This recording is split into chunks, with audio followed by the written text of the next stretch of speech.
اعوذ باللہ من الشیطان اللعین الرجیم بسم اللہ الرحمن الرحیم اللہم صلی علی سیدنا و مولانا محمد النبی الامی وعلی آلہ وصحبہ وبارک وسلم۔ اللہ رب پارہ نمبر 14 سورہ النحل۔ آج کا ہمارا سبق آیت نمبر 22 سے ہے۔ آئیے چلتے ہیں تلاوت کلام رحمان کی طرف۔ الہکم الہ واحد فالذین لا يؤمنون بالآخرة قلوبهم منکرة وهم مستكبرون لا جرم ان اللہ يعلم ما يسرون وما يعلنون انہ لا يحب المستكبرین۔ وَإِذَا قِيلَ لَهُم مَّاذَا أَنزَلَ رَبُّكُمْ قَالُوا أَسَاطِيرُ الْأَوَّلِينَ لِيَحْمِلُوا أَوْزَارَهُمْ كَامِلَةً يَوْمَ الْقِيَامَةِ وَمِنْ أَوْزَارِ الَّذِينَ يُضِلُّونَهُم بِغَيْرِ عِلْمٍ أَلَا سَاءَ مَا يَزِرُونَ۔ آئیے چلتے ہیں حصۃ التجوید کی طرف۔ الہکم، لام کے اوپر کھڑی زبر، الف المدیہ الصغیرہ اس کو کہیں گے۔ ہا کو اقصی حلق سے ادا کریں، کم میں کاف کو باریک ادا کریں گے اور میم کے سکون کو کامل ادا کریں گے۔ میم کی ادائیگی کے وقت ہونٹوں کا خشکی والا حصہ تری والے حصے کی طرف موڑ لیں گے۔ الہن میں پھر لام کے اوپر کھڑی زبر ہے، الف المدیہ صغیرہ، اس کو ایک الف کے قیم مقام لمبا کر کے ادا کرتے ہیں۔ ہا کے اوپر دو پیش ہیں جو نون تنوین ہیں، حروف یرملون میں سے واو ہے اس کے بعد، تو اس نون تنوین کو واو کے ساتھ ملائیں گے، تھوڑا سا غننے کی آواز نکالیں گے۔ الہ واحد، اور پھر واحد میں الف خالیہ حرکت اور اس سے پہلے والے حرف واو کے اوپر زبر ہے، ایک الف کے برابر اس کو لمبا کریں گے، اور پھر وقف جائز کی علامت ہے، یہاں رک جائیں گے تو واحد پڑھیں گے، نہیں رکیں گے تو دال کے اوپر جو دو پیش ہیں یہاں نون تنوین پیدا ہو رہا ہے اور اس کے بعد فا حرف اخفا ہے، تو یہاں اس نون کو اپنے مخرج میں چھپا کر ادا کریں گے۔ واحدواں فالذین، بقیہ تجوید کے قوانین آپ خود اپلائی کریں گے، میں ترجمہ اور تفسیر کی سعادت حاصل کرتا ہوں۔ الہکم، تمہارا معبود، الہن ایک معبود ہے، واحد ایک، فالذین پس جو لوگ لا یؤمنون نہیں ایمان لاتے بالآخرہ آخرت پر، قلوبہم ان کے دل منکرہ وہ منکر ہیں، وہم اور وہ مستکبرون متکبر ہیں۔ تمہارا معبود معبود یکتا ہے، پس جو لوگ آخرت پر ایمان نہیں رکھتے ان کے دل منکر ہیں اور وہ سرکش و متکبر ہیں۔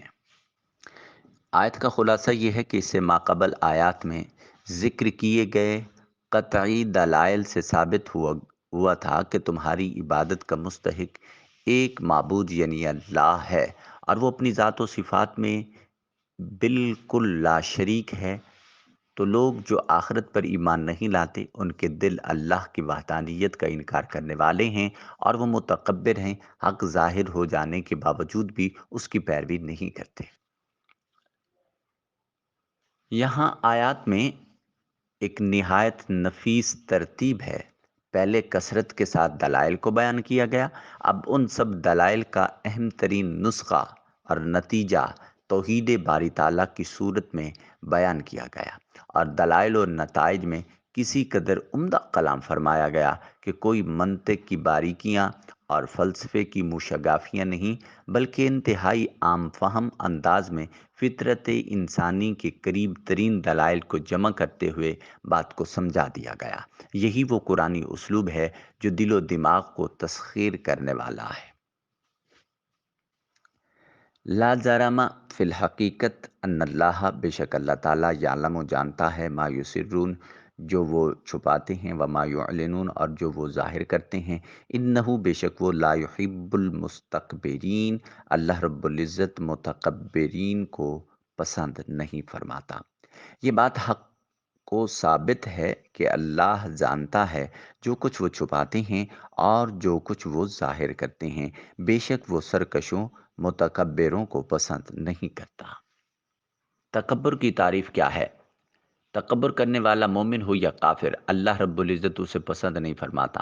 حضرت عبداللہ بن مسعود رضی اللہ تعالیٰ عنہ راوی ہیں، رسول اللہ صلی اللہ علیہ وسلم نے فرمایا، تکبر حق بات کو جھٹلانے اور دوسروں کو حقیر سمجھنے کا نام ہے۔ اللہ رب العزت نے تکبر کا انجام بیان فرمایا، قرآن مجید میں ارشاد ہے، سَأَصْرِفُ عَنْ آیَاتِیَ الَّذِینَ، آخر آیت تک، اور میں نے اپنی آیتوں سے ان لوگوں کو پھیر دوں گا جو زمین میں ناحق اپنی بڑائی چاہتے ہیں۔ پھر ارشاد فرمائے، ان الذین یستکبرون عن عبادتی، آخر آیت تک، بے شک جو لوگ میری عبادت سے تکبر کرتے ہیں عنقریب ذلیل ہو کر جہنم میں جائیں گے۔ حضرت عبداللہ بن عمر رضی اللہ تعالیٰ عنہما راوی ہیں، رسول اللہ صلی اللہ علیہ وسلم نے ارشاد فرمایا، تکبر کرنے والے لوگ قیامت کے دن مردوں کی صورت میں چیونٹیوں کی طرح جمع کیے جائیں گے اور ہر جگہ ان پر ذلت چھا جائے گی، پھر انہیں جہنم کے ایک بولس نامی قید خانے کی طرف ہانکا جائے گا، ان پر آگوں کی آگ چھا جائے گی اور وہ دوزخیوں کی پیپ یعنی طینۃ الخبال سے پلائے جائیں گی۔ اللہم ربنا فقنا عذاب النار بحرمت نبی المختار و بحرمت آل النبی المختار صلی اللہ علیہ وسلم۔ حضرت ابو ہریرہ رضی اللہ تعالی عنہ راوی ہیں، نبی پاک صلی اللہ علیہ وسلم نے ارشاد فرمایا، قیامت کے دن تکبر کرنے والوں کو چیونٹیوں کی شکل میں اٹھایا جائے گا اور لوگ ان کو روندیں گے، کیونکہ اللہ رب العزت کے ہاں ان کی کوئی قدر نہیں ہوگی۔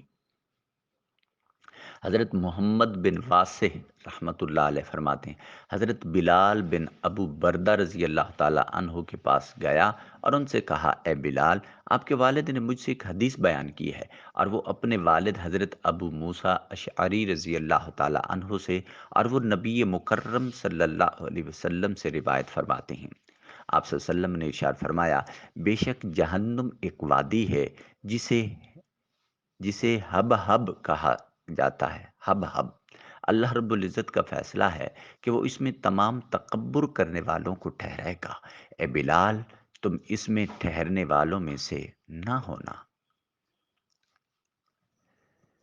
اللہ اکبر۔ تکبر کے برے انجام سے ظاہر ہوتا ہے کہ یہ کتنا خطرناک باطنی مرض ہے۔ اس لیے جو اپنے اندر تکبر کا مرض پائے، اسے چاہیے کہ اس کا علاج کرنے کی خوب کوشش کرے۔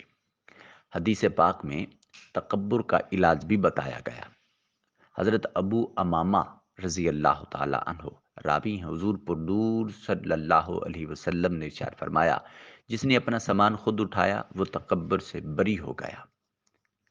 یعنی اپنے کام جس نے خود کیے، اس کے دل میں تکبر کم پیدا ہوتا ہے۔ عاجزی اختیار کرتے رہنا، مسکینوں کے ساتھ بیٹھنا۔ حضرت عبداللہ بن عمر رضی اللہ تعالیٰ عنہما فرماتے ہیں، رسول پاک صلی اللہ علیہ وسلم نے فرمایا، عاجزی اختیار کرو، مسکینوں کے ساتھ بیٹھا کرو، اللہ کی بارگاہ میں تمہارا مرتبہ بلند ہوگا اور تکبر سے بری ہو جاؤ گے۔ یعنی اپنے سے جتنے کم مرتبہ لوگوں کے ساتھ بیٹھو گے اور ان کے ساتھ عزت و توقیر سے پیش آؤ گے، تو تمہارا نفس بذات خود تکبر سے نیچے آ جائے گا۔ حضرت امام حسین علیہ السلام کا گزر چند مسکینوں کے پاس سے ہوتا ہے، لوگ کچھ کھا رہے ہوتے ہیں، انہوں نے حضرت امام حسین علیہ السلام کو دیکھ کر کہا، اے ابو عبداللہ، آپ بھی یہ غذا کھا لیجئے۔ امام حسین علیہ السلام سواری سے اتر کر ان کے ساتھ بیٹھ گئے اور فرمایا، انہو لا یحب المستکبرین، یعنی بے شک اللہ مغروروں کو پسند نہیں کرتا۔ پھر ان کے ساتھ کھانا شروع کیا۔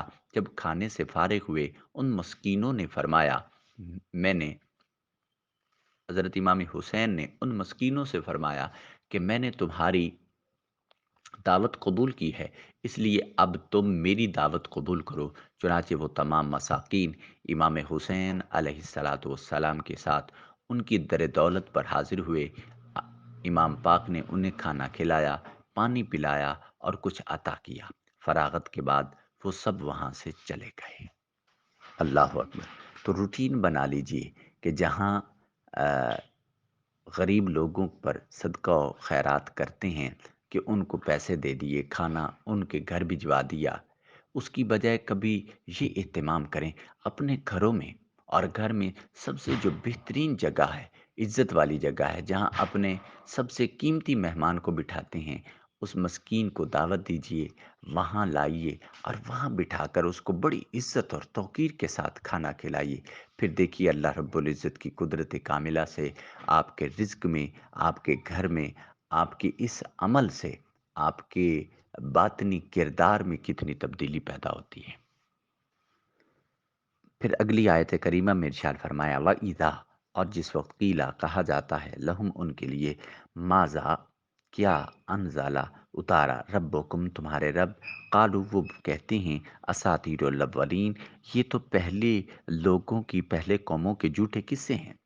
اور جب ان سے پوچھا جاتا ہے کہ تمہارے رب نے کیا نازل فرمایا ہے، تو وہ کہتے ہیں کہ اگلی قوموں کے جھوٹے قصے اتارے ہیں۔ اس سے پہلے ہی آیات میں اللہ رب العزت نے اپنی وحدانیت پر اور بتوں کی پوجا کرنے والوں کے رد میں دلائل قاہرہ بیان فرمائے، جبکہ ان آیات میں سید المرسلین صلی اللہ علیہ وسلم کی نبوت کا انکار کرنے والوں کے شبہات اور ان کے جوابات ذکر فرمائے۔ شان نزول یہ ہے کہ یہ آیت نظر بن حارث کے بارے میں نازل ہوئی۔ اس نے بہت سی کہانیاں یاد کر لی تھیں، اور اس سے جب کوئی قرآن کریم کی نسبت دریافت کرتا تو وہ یہ جاننے کے باوجود کہ قرآن شریف عاجز کر دینے والی کتاب اور حق و ہدایت سے بھری ہوئی ہے، لوگوں کو گمراہ کرنے کے لیے یہ کہہ دیتا تھا کہ یہ پہلے لوگوں کی کہانیاں ہیں۔